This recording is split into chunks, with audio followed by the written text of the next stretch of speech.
ಎಲ್ಲರಿಗೂ ನಮಸ್ಕಾರಗಳು. ಇವತ್ತು ಈ ಸುಂದರವಾದಂತಹ ವಾತಾವರಣದಲ್ಲಿ ನಮ್ಮ ಅಚ್ಚುಮೆಚ್ಚಿನ ಕಾರ್ಯಕ್ರಮ ರಥಸಪ್ತಮಿ ಮತ್ತು ಆರಾಧನೆ ಕಾರ್ಯಕ್ರಮ ತಾವೆಲ್ಲರೂ ಬಂದಿದ್ದೀರಾ.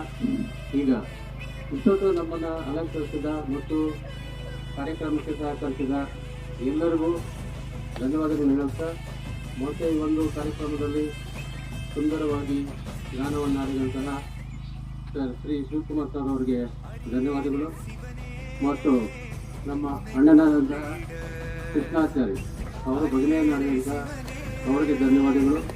ಮತ್ತು ಈ ಒಂದು ಕಾರ್ಯಕ್ರಮವನ್ನು ಎಲ್ಲರೂ ನಮ್ಮ ಸಂಬಂಧಪಟ್ಟ ಇಷ್ಟಧರ್ಮ ಬಂಧುಗಳು ಎಲ್ಲರೂ ಸಹ ಸಹಕರಿಸಿ ಕಾರ್ಯಕ್ರಮವನ್ನು ಉತ್ತಮವಾಗಿ ಬಹಳ ಸಡಗರದಿಂದ ಸಂತೋಷದಿಂದ ಯಶಸ್ವಿಯಾಗಿ ನಡೆಸಿಕೊಡೋದಕ್ಕೆ ಮತ್ತೊಮ್ಮೆ ಎಲ್ಲರಿಗೂ ಸಹ ಧನ್ಯವಾದಗಳನ್ನು ಹೇಳ್ತಾ, ಮತ್ತು ಈ ಒಂದು ಕಾರ್ಯಕ್ರಮವನ್ನು ಮೊದಲು ಸಹ ಚೆನ್ನಾಗಿ ಮಾಡ್ತಾಯಿದ್ವಿ. ಮೊನ್ನೆ ಹಿಂದಿನ ವರ್ಷವೂ ಸಹ ಮಾಡ್ತಾಯಿದ್ವಿ. ಈ ವರ್ಷ ಇದು ಸ್ವಲ್ಪ ಚೆನ್ನಾಗಿ ಆಯಿತು. ಇನ್ನು ಮುಂದೆಯೂ ಸಹ ಇದೇ ರೀತಿಯಾಗಿ ನಾವು ಕಾರ್ಯಕ್ರಮವನ್ನು ಅಚ್ಚುಕಟ್ಟಾಗಿ ಸಂಭ್ರಮದಿಂದ ಎಲ್ಲರೂ ಒಟ್ಟಾಗಿ ಸೇರಿ ಮಾತನಾಡಿ ಮತ್ತು ಕಾರ್ಯಕ್ರಮವನ್ನು ಯಶಸ್ವಿ ಮಾಡಬೇಕೆಂದು ತಮ್ಮಲ್ಲಿ ಕೋರಿಕೊಳ್ಳುತ್ತೇವೆ.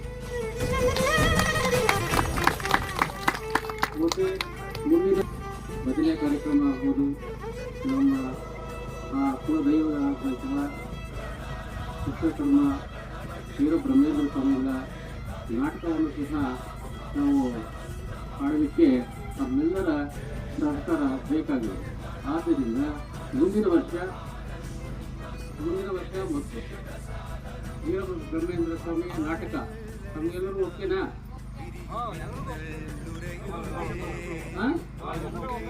ಮುಂದಿನ ವರ್ಷದ ಆರಾಧನಾ ಪ್ರಯುಕ್ತ ಮತ್ತು ರಥಸಪ್ತಮಿ ಪ್ರಯುಕ್ತ ವೀರಬ್ರಹ್ಮೇಂದ್ರ ಸ್ವಾಮಿಗಳ ನಾಟಕವನ್ನು ಏರ್ಪಡಿಸಲಾಗಿದೆ.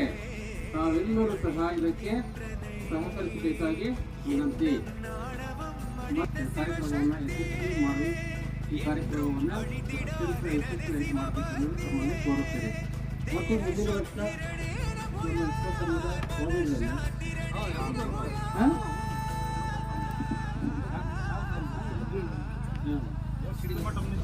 ಅಲ್ಲ ವಿಜ್ಞಾನ ಸ್ವಾಮಿ ಆಗ್ಬೋದು, ಅಥವಾ